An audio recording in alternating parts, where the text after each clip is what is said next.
안녕하세요. 과학사 과목을 가르치는 함희진 교수입니다. 이 시간에는 과학사 1주차부터 7주차까지의 내용을 소개해 드리겠습니다. 과학사는 과학과 역사를 다루는 이런 이과와 문과의 융합 과목이라고 말씀을 드렸습니다. 이런 과학사에서 고대 과학, 그리고 중세 과학, 그리고 새로운 과학적인 발전의 핵심이었던 천문학, 그리고 화학 등과 같은 과학혁명을 이루기까지의 과학들을 다루게 될 것입니다. 먼저 과학사 과목을 소개하게 되겠는데요. 과학사 과목에 대해서 강의 진행 방식과 평가 방식, 그리고 과학사가 인류 역사에 어떤 위치를 차지하는지에 대해서 개괄적으로 말씀을 드리게 됩니다. 2주차에는 고대 과학을 말씀드리는데요. 고대 과학은 플라톤과 아리스토텔레스의 자연철학을 말합니다. 지금은 자연철학이라고 하지만은 당시에는 과학이었습니다. 사실 과학이라고 하는 말 자체가 중세 이후에 나타났기 때문에 당시에는 필로소피라고 하는 것으로 가르쳤는데, 오늘날로 보면, 오늘날 과학적인 관점으로 보면 이것이 고대 과학이라고 볼 수 있습니다. 특별히 플라톤과 아리스토텔레스의 과학은 어떻게 보면 과학이라고 하기보다는 철학에 가까운 필로소피, 즉 공부하기를 좋아하는 어떤 학문적인, 이론적인 이러한 철학에 가깝습니다. 그래서 자연철학이라고도 하는 거죠. 이런 고대 과학은 헬레니즘과 로마의 과학을 이루었습니다. 헬레니즘은 그리스 과학을 말하는데요. 헬라는 그리스니까 헬레니즘은 그리스의 과학을 말합니다.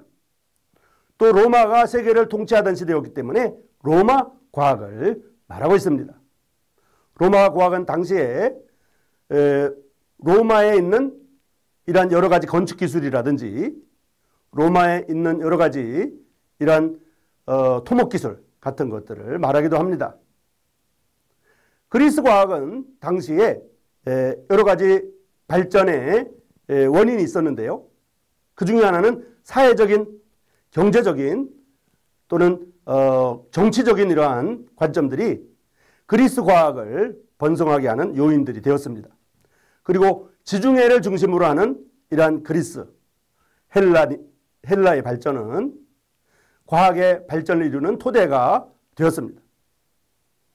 또한 여러 가지 이제 사회문화적인 이러한 요인들도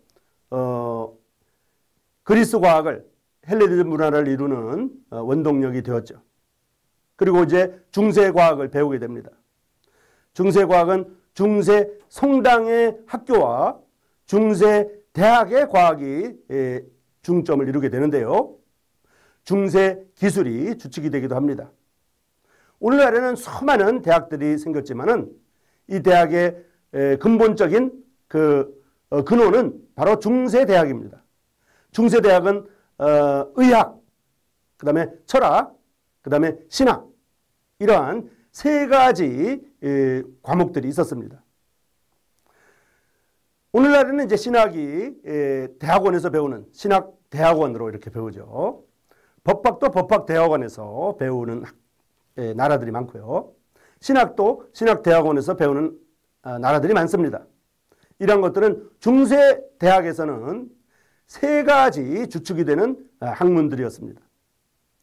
중세 성당에서 가르쳤던 이런 중세 과학, 이 과학은 이런 기독교적인 성경 중심의 과학일 수밖에 없었고요. 종교적인 관점에서 과학을 이룰 수밖에 없었습니다. 그래서 종교를 옹호하는 과학으로 나타났죠. 그래서 중세 과학은 어떤 면에서 과학 발전의 암흑기라고 볼 수도 있습니다. 종교적인 암흑기이기도 하지만은 과학적인 암흑기이기도 했었습니다.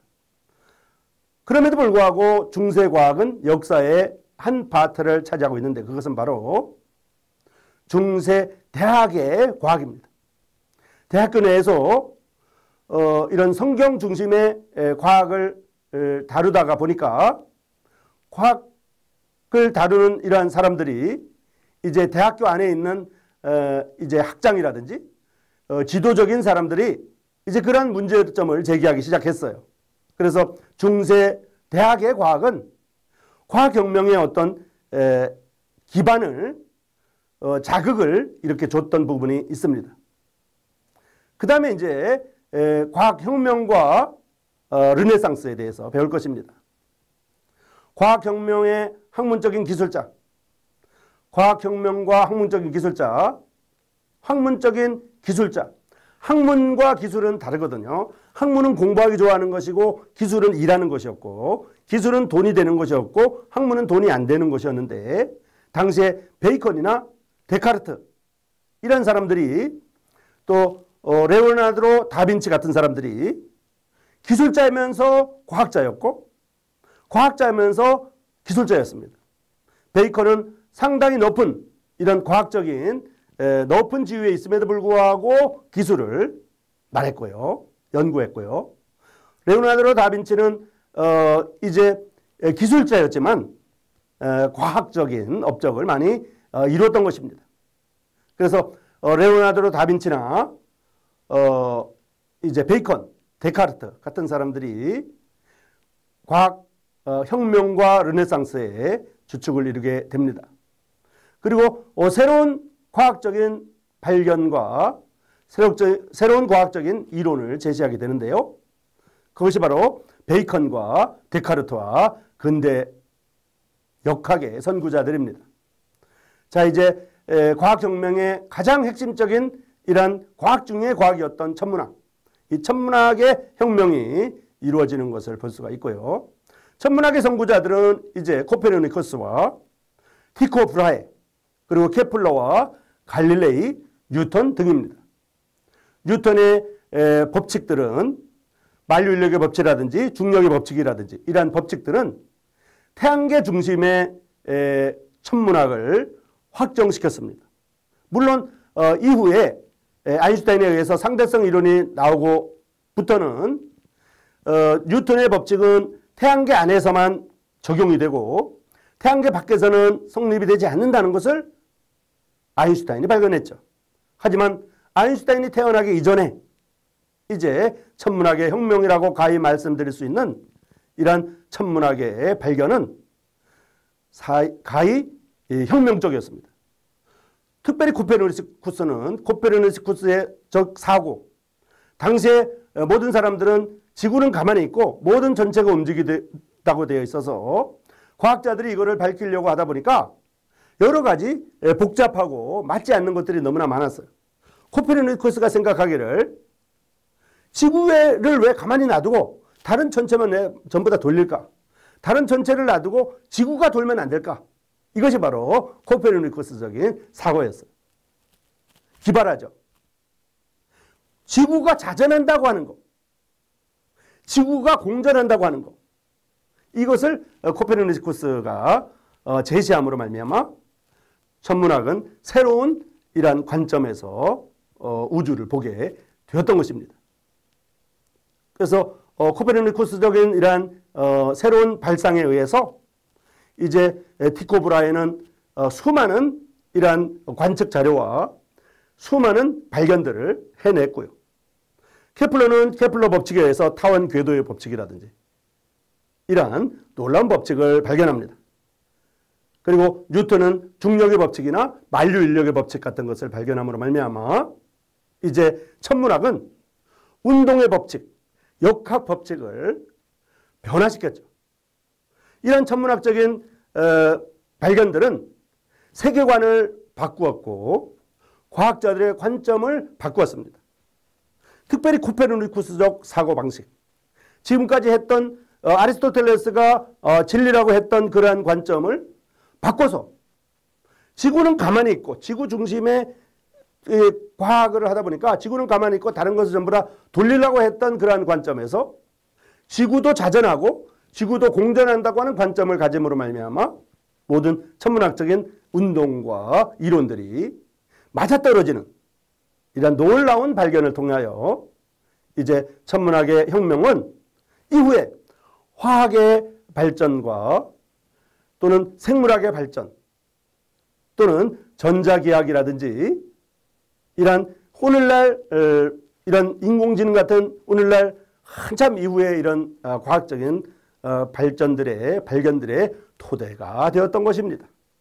그래서 1주차부터 7주차까지의 가르치는 내용들은 과학사 과목 소개와 그 다음에 고대 과학, 플라톤과 아리스토텔레스의 자연철학에 대해서 배우게 되겠고요. 그 다음에 이제 중세 과학으로서 중세 성당의 학교 그리고 중세 대학의 과학, 중세 기술에 대해서 공부할 것입니다. 그리고는 과학 혁명의 학문적인 기술자들, 기술 역학의 학문적인 지위 이런 것들에 대해서 배우면서 특별히 베이컨이라는 이러한 위대한 과학자, 데카르트라고 하는 이러한 이론가, 위대한 이론가, 그리고 근대 역학의 선구자들에 대해서 공부할 것입니다. 그리고 천문학적인 혁명으로 인해서 천문학의 선구자들인 코페르니쿠스와 티코 브라헤, 그리고 케플러와 갈릴레이, 그리고 뉴턴과 같은 위대한 천문 과학자들을 공부하게 됩니다. 이렇게 해서 7주차에는 중간고사로 평가하게 되는데요. 중간고사 평가는 그동안 가르쳤던 내용 중에 중요하게 강조했던 부분들을 중심으로 평가함으로 말미암아 과학과 역사가 중세시대까지 과학혁명에 이르기까지 고대 과학에서부터 중세 과학에 이르기까지 어떻게 발전하고 어떻게 사회를 움직였는지에 대해서 공부하고 평가하게 됩니다. 자, 이렇게 해가지고 1주차부터 7주차까지의 내용을 소개해드렸습니다. 고맙습니다.